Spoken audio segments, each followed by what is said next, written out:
And good evening. स्वागत आहे तुमचं माझ्या या न्यू ब्लॉगमध्ये. तर कशा आहात? आय होप तुम्ही मस्त आणि मजेत असताना. एक मिनिट.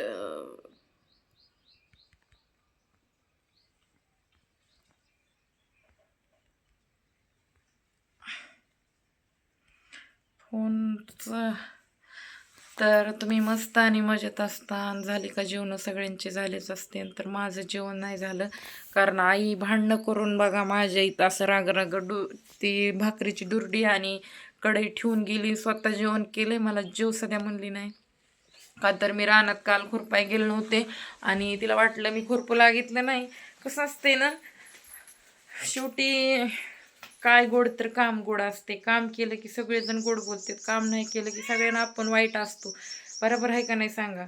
त्या नवऱ्याच्या घरी बी तसंच होतं. मला काम होत नव्हतं. एक तर ते लोक अतिरिक्ती कडू आडदांड गुंड प्रवृत्तीचे आणि तसल्याच्या इथं आपण जाऊन पडलो. त्यामुळं विषयच नाही काय कामाचा. त्यांनी त्रास द्यायचा, आपण सहन करायचा. आपल्याला होत नव्हतं. आता इथं आले, इथं आता वयानुसार दुखणं वाढायला लागले. आता आजार पण आलं. मी सांगू का, आज माझं एवढं दुखायले तर एवढे माणसं खोटाडपणा करायलेत. उद्याच्याला जर जास्त दुखायला लागलं तरी मी व्हिडिओ घेतला नाही. कशामुळे? जाऊ द्या म्हणलं, आपल्याला काही इज्जत घालवायची नाही भांडणं करून. तिला दाखवायचं नाही. ती म्हणली माझं नाव घ्यायचं नाही, मला घ्यायचं नाही व्हिडिओमध्ये, तिला आवडत नाही. पण बळच आता डोळ्यावर कातडं ओढून येते. आता मला जेव म्हणली नाही. माझं मी जेवण करायला लागले. कुणी जेव म्हणू नाही म्हणू. रात्री मी मला जेव म्हणली नाही म्हणू जा. तिला कसं आहे, तिच्या शेतातलं काम नाही करू लागत की तिला राग येतो माझा. केली मेथीची भाजी आणि माझं तर सारखंच दुखतंय. आणि गावाकडं आले होते, अजिबातच गावाकडचं वातावरण सहन व्हायनं झालंय. त्यामुळं नाईलाजानं मला इथं राहावं लागते. नाही तर मी पहिलं 2 वर्षाखाली पुणे, मुंबई, दिल्ली करीत होते ना, अंगात बळ होतं म्हणून करीत होते. पण आता काय बळ राहिलाय आणि मायबापाचं घर आहे म्हणून इथं यावं लागते. कोल्हापूरला जॉबला गेले, तिथं गेले, माझं सारखं दुखायला म्हणून इथं आले. मला वाटलं कोणीतरी दवाखाने सोबत येईन किंवा खर्च लागला तर देते कमी जास्त, पण कुणीच काही दिलेलं नाही मला. भाऊ तसले पिदाडे, मायबाप असले खाटकासारखे, आणि कुणी नसते कुणाचं. कुणाचे मायबाप पण कुणाचे भाऊन कुणाचं कोण. त्यांना वाटतंय मीच इथं दाना काम करावं, पैसे द्यावे घरी. कुठून देऊ मी? माझं घर चालू का त्यांना देऊ? त्यांचा रोपडीचा आधार नाही मला. होता तर होता, आता काहीच नाही. येऊन जाऊन हे अन्न खाते ना, तीच माझ्यासाठी लई मोठी गोष्ट आहे. आणि कुठंतरी जाऊ द्या वाटते.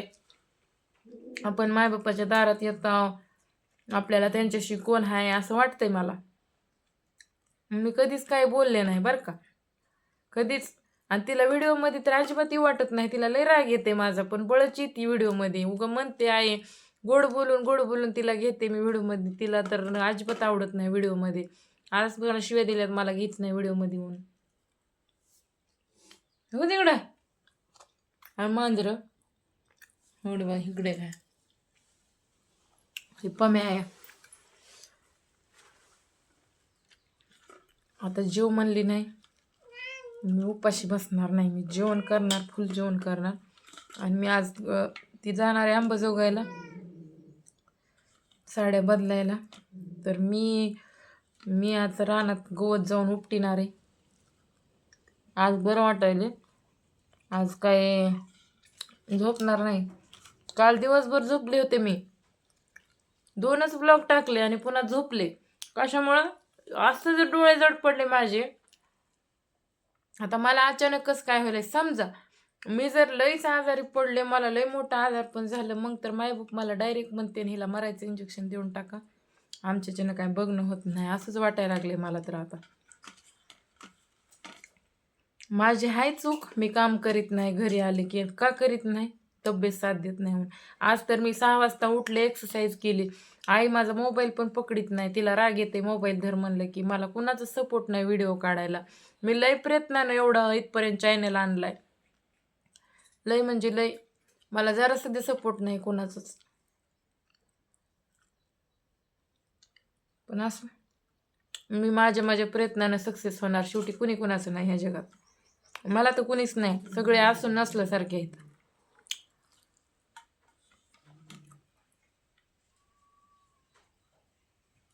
या जेवण करायला. मेथीची भाजी आणि भाकरी खायला ये. ही बाजरीची भाकर. असू द्या, जन्म दिलाय म्हणून आपलं गप्प बसायचं, काहीच बोलायचं नाही कुणाला.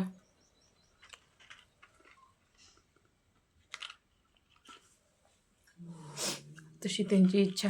त्यांना नाही ना सपोर्ट करायचा. ती म्हणते तर आम्हीच गरीब आहोत, तुम्हाला कुठून सपोर्ट करावा. त्यांनी त्यांच्या दारात मला ठेवून घेतलं, ह्याचा पश्चाताप आहे त्यांना. खरं सांगू का, एकदा नवरा खराब निघाला बाईच्या जातीला, त्या बाईचं आयुष्य नरकाशापेक्षा बदतर आहे. मला किंमत नाही माहेरात अजिबात, ह्या दारात तर किंमतच नाही. पण कुत्रं कसं लंड घोंडाघोळीत येतंय, त्याला हाड म्हणलं तरी ती येतंय, तसं माझी तर किंमत आहे. हाड म्हणलं तरी यायची. मी खूप एकटी पडले. लोकाला जसं दिसतंय तसं नाही. माझ्या दादाचा वाढदिवस मी पट्ट्याने एकट्याच्या स्वतःच्या कष्टावर केलाय. तुम्ही यूट्यूब फॅमिली साथ देताय आणि फेसबुक फॅमिली सध्या मला चांगली साथ देते. त्यांच्यामुळं 2 पैसे मला आले पेमेंट, आणि त्याच पेमेंटवर मी माझ्या लेकराचा वाढदिवस केला. म्हणून माझे प्रयत्न चालू आहेत.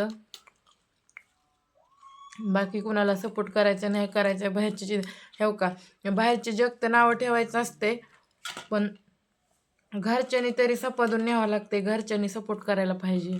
दुसरं तर कुणाचं नाही, पण आईला बळस बळस घेऊन मी करते. आई सारखं मला चिडचिड करते माहिती का. तिच्या नावाने नाही कडे खायचे. आई ती आई असती, कसली का होईना आई असं म्हणतात. आई नसल्यावर इथं उभा सध्या राहा वाटत नाही मला. मला लय तिची माहिती, तिला येते का नाही मला वाटत नाही तिला येते, पण मला लय येते बघा. त्याच्यामुळं बोलू जा वाटते काय बोलायची ती. बापाची सध्या माहिती मला. पम्या, तुला वेगळं बोलायचं का अजून?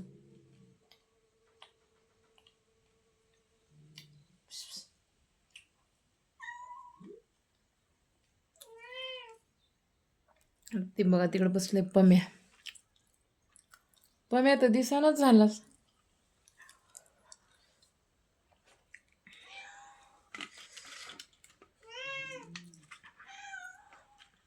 एकदा नवऱ्याने सोडून दिलं. बाईची किंमत चपलापाशी होती, एक मायबापाच्यात होती, नातेवाईकामध्ये होती, आणि मामाच्या इकडली आजी तर मला लई पाण्यात बघती लई. तिला तर माझं काहीच आवडत नाही. कधीच माझं ती कौतुक करीत नाही. उलट नाव ठेवतात नुसतं मला. सगळे सगळे ऑल नाव ठेवतात त्यांच्या घरचे. आई पण ठेवती त्यांचं ऐकून.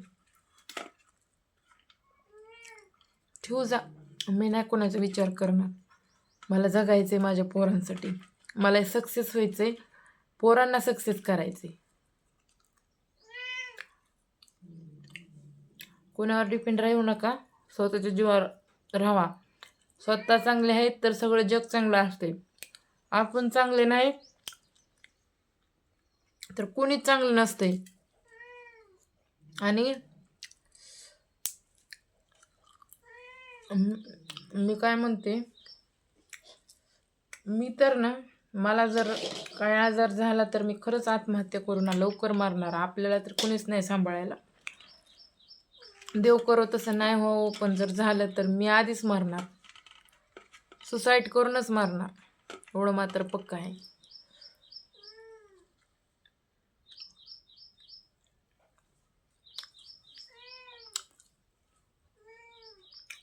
कारण काय जगायचे, नवरा सांभाळणार नाही, आईबाप नाही, लेकरं लहान आहेत, त्यांनी केव्हा सांभाळावं आपल्याला.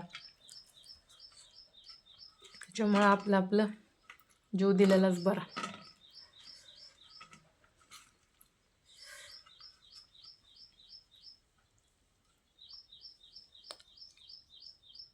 चला आवरते पटपट, कपडे चेंज करते आणि जाते तिकडं. पुन्हा भेटूयात त्याच, तुम्हाला दाखवते पण कुठलं गवत काढायचे काय. आणि काल पण म्हणलं होतं काढीन, पण दुखण्यामुळे मला नाही जाणं झालं तिकडं. नाही मदत झाली, काय करा. आज काढते एकटीच.